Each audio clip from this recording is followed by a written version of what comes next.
आजच्या पिढीसाठी बालसाहित्याचं महत्त्व. आता खरं म्हणाल तर साहित्य मुळातच जे हित जाणत ती गोष्ट म्हणजे साहित्य, आणि बालसाहित्य म्हणजे बालकांचं जे मनोरंजन करतं, प्रबोधन करतं ते शब्दधन. आणि म्हणून असं बालसाहित्य याकडे आपण दृष्टिक्षेप अशासाठी टाकत आहोत की मुळातच बालकुमार साहित्य संस्थेचं उद्घाटन होत आहे आणि बालकांच्या मनामध्ये शब्दधन पेरायचंय. जगद्गुरु आपल्याला सांगून गेले, आम्हा घरी धन शब्दांचीच रत्ने, शब्दांचीच शस्त्रे यज्ञ करू. आपल्याकडे कोणतं धन आहे तर धन याला लौकिक अर्थानं ज्या ज्या संज्ञा म्हटल्या जातात ते आपल्याकडे पैसा, सोनं नाणं, स्थावर मालमत्ता ह्या सगळ्या धनाच्या जरी असल्या तरी साहित्यिकांसाठी, आम्हा गुरुजनांसाठी आणि संतांसाठी शब्द हेच आमच्या जीवीचे जीवन असं जगद्गुरुजी म्हणतात. ते शब्द पेरणी ज्यातून होते ते हे साहित्य. आणि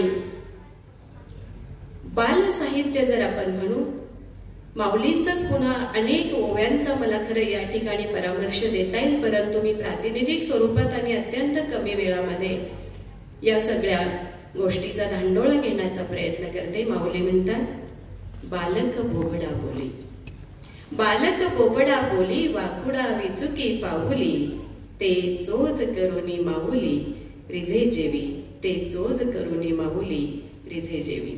म्हणजे माऊलींनी सुद्धा ज्ञानेश्वरी जेव्हा सिद्ध केली ते स्वतःला बालकच समजून घेत होते.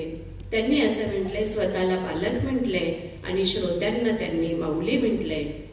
मी सुद्धा असंच आपल्याला या ठिकाणी संबोधते की मी बालक आहे, बालक बोबडा बोली, जे चुकेल वाकुडा विचुकी पाऊली, ते चोज करुनी माऊली, ते जे काही आहे ते तुम्ही गोड मानून घ्याल.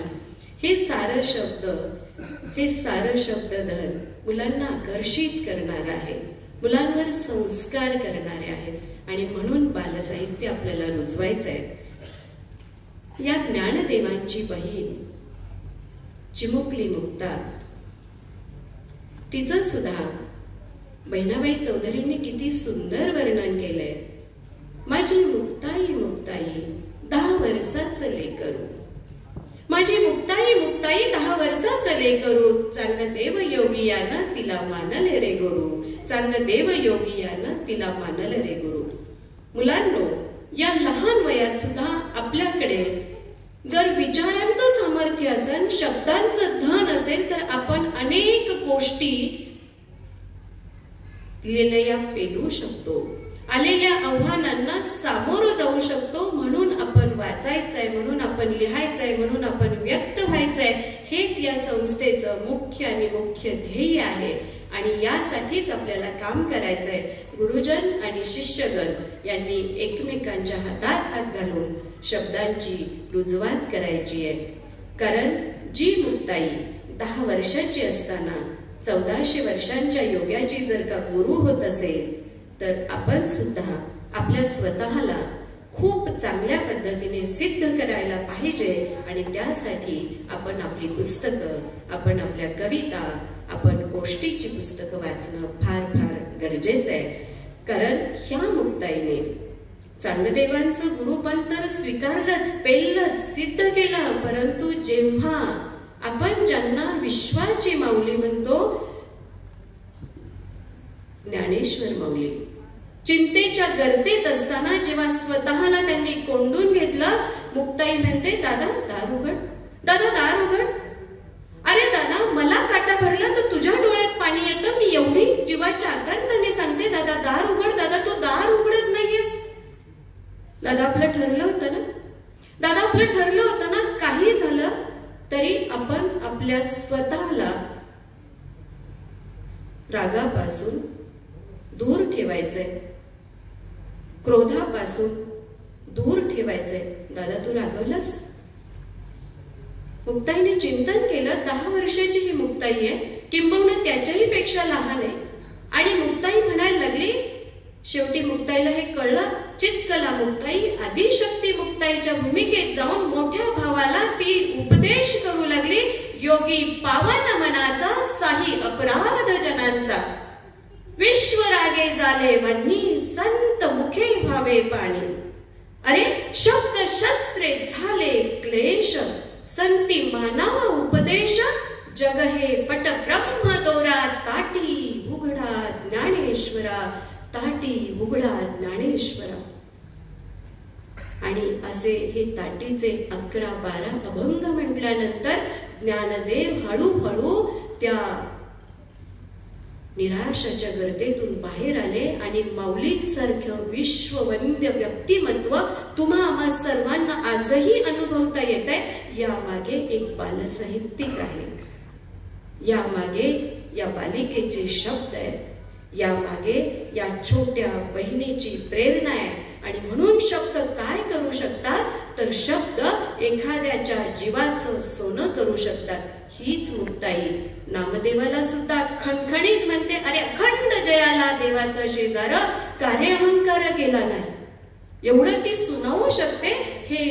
हा अधिकार मुक्ताबाईंकडे कसा आला, तर त्यांनी आपल्या माता पित्यांच्या समवेत अखंडपणे अनेक ग्रंथांचं परिशीलन केलेलं होतं. आणि म्हणून मुलांनो, आपण ग्रंथ वाचले पाहिजेत.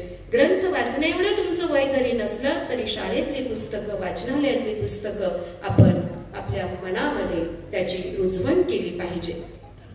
कारण लहानपण देगा देवा, जगद्गुरु सांगून जातात, लहानपण देगा देवा, मुंगी साखरेचा रवा. ऐरावत रत्न थोर, त्यासी अंकुशाचा मार. आणि ते जगद्गुरु असंही सांगतात, मोठ्यांसाठी पण शिकवण आहे की जया अंगी मोठेपण, तया यातना कठीण. आणि म्हणून पुन्हा तुकाराम महाराज म्हणतात की तुका म्हणे बरवे जाण, व्हावे लहानाहून लहान, व्हावे लहानाहून लहान. म्हणजे आपण जर संत साहित्याचा जरी धांडोळा घेतला तर त्यामध्ये बाल साहित्य किंवा बालमन विकसित होण्यासाठी, उमलण्यासाठी, उभारण्यासाठी कितीतरी शब्दधन आहे, ते आपण वेचलं पाहिजे. आणि हेच या अखिल भारतीय मराठी बालकुमार साहित्य संस्थेला सांगायचंय की जे मराठीला आतापर्यंत आपण अभिजात दर्जा मिळाला पाहिजे यासाठी पाठपुरावा करत होतो, तो आता मिळालाय. तो आपण जपला पाहिजे, तो आपण वाढवला पाहिजे या अर्थानं. आणि हे वाढवताना मग दादा नेहमी सांगतात चाळसाहेब की साहित्याचे अनेक प्रकार आहेत. मग ते कोणत्याही प्रकारातून तुम्ही व्यक्त व्हा. आता या साहित्याचे प्रकार म्हटलं, साहित्य म्हटलं मुलांना, तर मुख्य म्हणजे गद्य आणि पद्य असे 2 मुख्य प्रकार पडतात. आणि गद्य प्रकारामध्ये नाटक येतं, नाट्यछटा येते, कथा येते, कादंबरी येते. आपल्या समोर अगदी काही क्षणात एका नाट्यछटेची झलक माझी विद्यार्थिनी कल्याणी माने आपल्या समोर सादर करते. कारण आपल्याला नाट्यछटेतून या ठिकाणी नेमकं काय साध्य करायचंय पाहूया. नमस्कार, माझे नाव कल्याणी संजय माने. मी आता 6वी तुकडी मध्ये शिकते. माझ्या शाळेचे नाव लोकनेते यशवंतराव चव्हाण विद्यानिकेतन क्रमांक 6. माझ्या नाट्यछटेचे नाव म्हशीची शिंग. लेखक डॉक्टर लता पाडेकर. असं कसं होईल? नाही, मला तर हे पटलंच नाही बघा. काय म्हणालात? खरं का काय? एवढी जाड झाली होती का ती? किती लगबगे ना का मुलगायची. पार तिचा पाय जमिनीला ठरत नसायचा. काय म्हणता? आईनं हातरून धरलाय? धरीन नाही तर काय करीन? हे समजा ऐकल्यावर मग प्लस डोकं असलं भनभनतंय आणि ते तर तिच्या पोटचा गोळा औंढा गिळून दिस काढायचा. आता दुसरं काय? पण म्या काय म्हणते, तिच्या पाचं काय टकुरा फिरला होता का काय?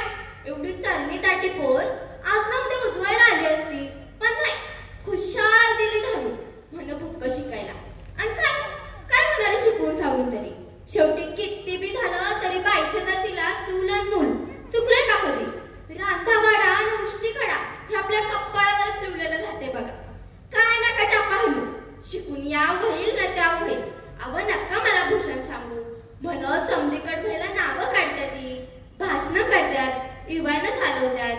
अगं किती बी झालं तरी बाईची जात अशीच असते. टाकली तिथं सपान जाती, सर्वस्वी सावरून सावरून सासर माहेर जोडून घेती. पण म्हणून काय लेकराला बोर्डिंगला धाडायचं? काय बी आपलं खूळ घ्यायचं आणि पुरं करायचं. नक्का मला शिकू. मोठ्या तोंडानं सांगताय का? लई सुविधा आहे, जेवायला ऐकतं मिळतंय, नुसता अभ्यास करायचा. अगं किती बी झालं तरी आईच्या हाताची जर कशाला बी नाही बघ. आणि अभ्यास तर काय इथं बी करीतच होते की सांज सकाळ. मग पहिल्या नंबरात बस होतच होती ना. हा काय म्हणता? पुढचे वर्ग आपल्या गावात नाही? या बया, आपल्या इथं समजा आहे, शाळा हाय, हॉटेल हाय, दुकानं बी हाय, आणि मग वर्ग का नाही? ते काय बी नाही. आता मॅथ असली ठणकावून सांगणार आहे, नुसती मतं मागू नका. गाव इथं कॉलेज काढा. आमच्या लेकी बाळी आमच्या डोळ्यासमोर शिकू द्या आणि मग द्या घोषणा. मुलगी शिकली, प्रगती झाली. त्यांची प्रगती तर गावाची प्रगती, आणि गावाचा विकास तर देशाचा विकास. नाही तर म्हशीची शिंगा म्हशीला जडवत नसतात. आमची लेख आहे तर तिची काळजी बी आम्हीच घेणार ना. मग बरोबर का नाही? येते म्या. धन्यवाद.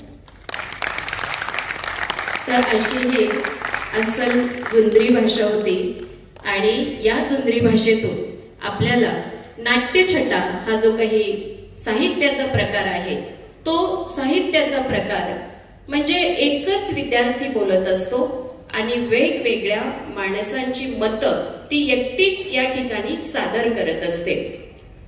नाटकाचं त्यामध्ये अनेक पात्र असतात आणि यामधून आपल्याला वेगवेगळ्या अभिव्यक्ती सादर करता येतात. मी अनेक कथाही लिहिलेल्या आहेत.